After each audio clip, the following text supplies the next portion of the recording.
Well, joining us now, also Paul Butler, a former federal prosecutor, now a law professor at Georgetown University. He is also an MSNBC legal analyst. So as we continue to listen to and digest what is being said inside this courtroom in Manhattan, now there is the question and answers with the prosecution and Stormy Daniels about once they establish some form of communication at that in that dining area in the suite.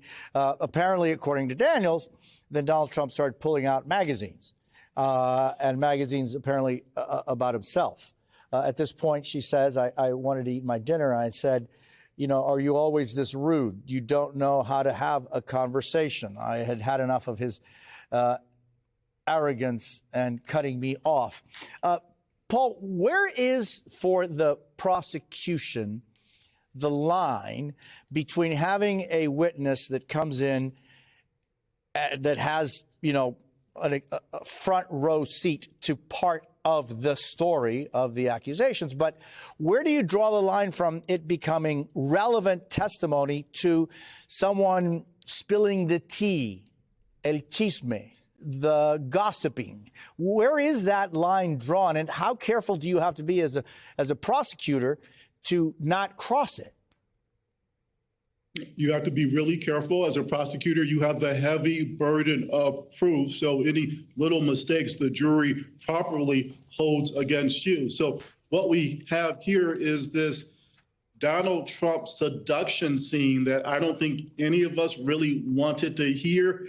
At the same time, it's kind of fascinating. It's like watching a train wreck about to happen. And Jose, when you were reading and when Anna was reading her testimony, I was leaning into my screen, and I have no doubt the jurors are leaning in, listening to every word. I want to take a little bit of an exception to something my buddy Danny said about her being nervous. I think it's actually good for the prosecution that she's a little nervous. This is one of the most high-profile cases in U.S. history. She's a high-profile witness. She's not the star witness, but for her interaction with Donald Trump, this case would have never happened. So I think the jury might expect that she's a little nervous, and I think that they will be sympathetic to that.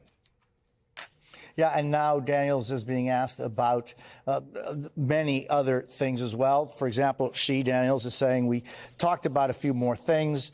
The golf course in Scotland, which I thought was interesting. There was nothing weird about the conversation. Okay. It was at that point that he got really quiet and that I should go on his show, which would be The Apprentice, I presume. I assume Celebrity Apprentice, she says, The Apprentice.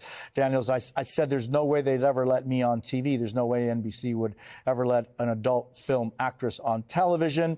He said later, you remind me of my daughter. She is smart and blonde, and the way he phrased it actually made perfect sense, because you can go on the show and prove you're not just a dumb bimbo. Again, and I'm thinking, Katie and David, relevance to this, and where does that line go?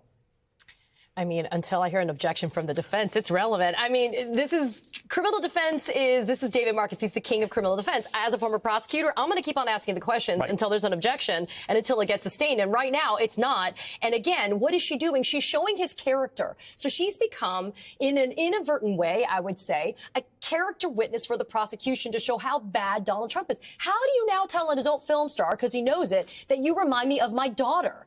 I don't care what her reaction is. It just goes to show that that's where his mentality is. And again, why would he want to keep her silent from saying this? We're all sitting here, you know, aghast. Don't you think America, well, hopefully, would be aghast hearing the same thing? A lot of ick factor again. Yeah. And you know, Paul's right. The jury will like that she's a little nervous and not come fire breathing to get Trump. She looks like she's a real witness and credible. These kinds of witnesses are very dangerous for both sides, right? For the prosecution and the defense. You're not sure exactly what's going to happen. And so this was a calculated risk by the prosecution to call this witness. We haven't seen objections, which is strange to me during her testimony, but the defense must be thinking, let her talk, we're going to get her on cross. They're going to have to be really careful on cross because this witness could bite. She's like a snake. You have to be careful with how you do the cross-examination. And interesting that one of the just questions she's talking about, what she was being asked, what else she spoke with Donald Trump about that night.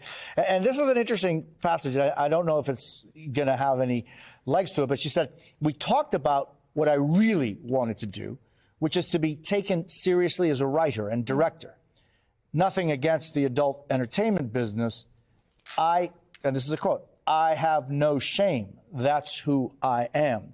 The question I would have is when someone says, I have no shame, it is who I am, and is speaking directly to the jury in many cases, this is someone who is comfortable with being in public, comfortable speaking, and clearly has had time to be with the prosecution to discuss how and what she's going to say.